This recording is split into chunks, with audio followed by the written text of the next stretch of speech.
आपका सवाल बोलिए, बोलिए सवाल। सर, जिस प्रकार से बोला गया महिलाओं का सम्मान नहीं रामचरितमानस में, तो शबरी के बारे में आप क्या कहेंगे? माँ शबरी के तो झूठे बेर राम ने खाए थे। और जो उन्होंने स्वामी प्रसाद मौर्य जी ने कहा लक्ष्मण जी कोई फ्रीडम फाइटर नहीं थे, अतिकाय और मेघनाथ को मारने वाला कौन था फिर? अतिकाय और मेघनाथ को मारने वाला जी माँ जी शबरी के झूठे बेर राम जी ने खाए थे।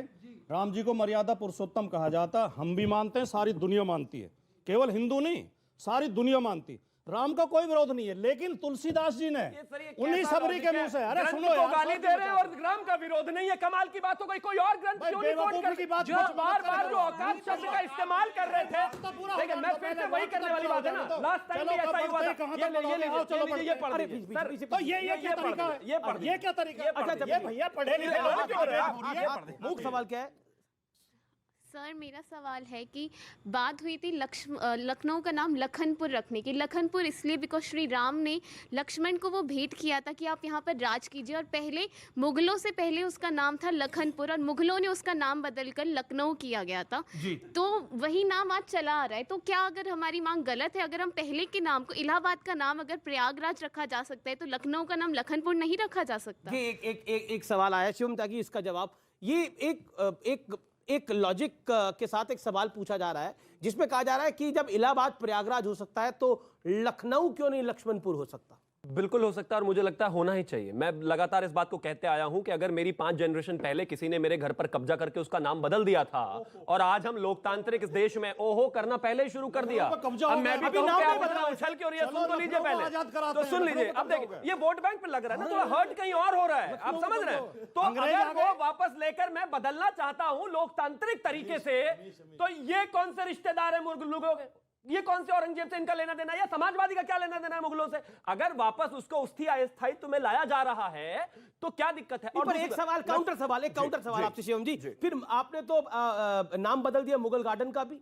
तो बदलेंगे, क्यों नहीं बदले? हर चीज का बदला जाना चाहिए। मैं कहता तो हूं सरकार धीरे धीरे सबका नाम बदले, आवश्यकता है। आप एक चीज बताइए, गुलामी वाली मानसिकता की चीजों को नाम बदलने में क्या नुकसान है? और ये कहां से आता है? किसी का जी सवाल क्या है, मैं पूछ लेता हूं। मेरा सवाल सुधांशु त्रिवेदी जी से, जैसा कि मौलाना साहब को उन्होंने कहा कि आपके धर्म में तालमेल नहीं है, तो सनातन धर्म जो कि आपका धर्म है, हमारा धर्म है, उसमें कौन सा तालमेल है? लोग जाति के नाम पे लड़ते मरते रहते हैं। आज भी मिर्जापुर में SC कास्ट के लोगों के खिलाफ अहंकारी प्रदर्शन हुआ है, उनके खिलाफ जान से मारने की धमकी दी गई है SC कास्ट को। वो कह रहे हैं कि ये जो व्यवस्था है ये तो सनातन धर्म में भी है, और मैं 2024 में सियासत और सनातन को इसलिए लेके आ रहा हूं क्योंकि कहीं ना कहीं दिख रहा है कि इसका एक पॉलिटिकल माइलेज मिल सकता है साल 2024 के अंदर जो चुनाव आ रहे हैं।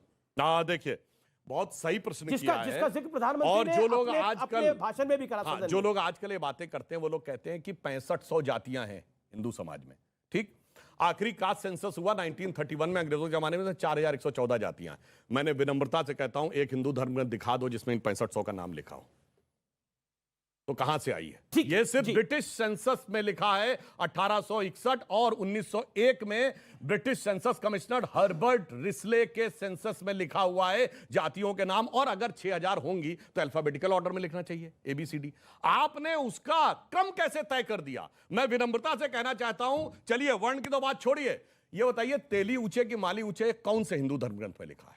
लोहार ऊंचे के सोनार ऊंचे ये कौन से में लिखा है? ये ब्रिटिश सेंसस कमिश्नर की सेंसस में लिखा हुआ है। जी, और एक मैं एक और फैक्ट यहाँ पे बताना चाहता हूँ व्यूअर्स आपके लिए, क्योंकि जी, जो देखिए वही प्रकार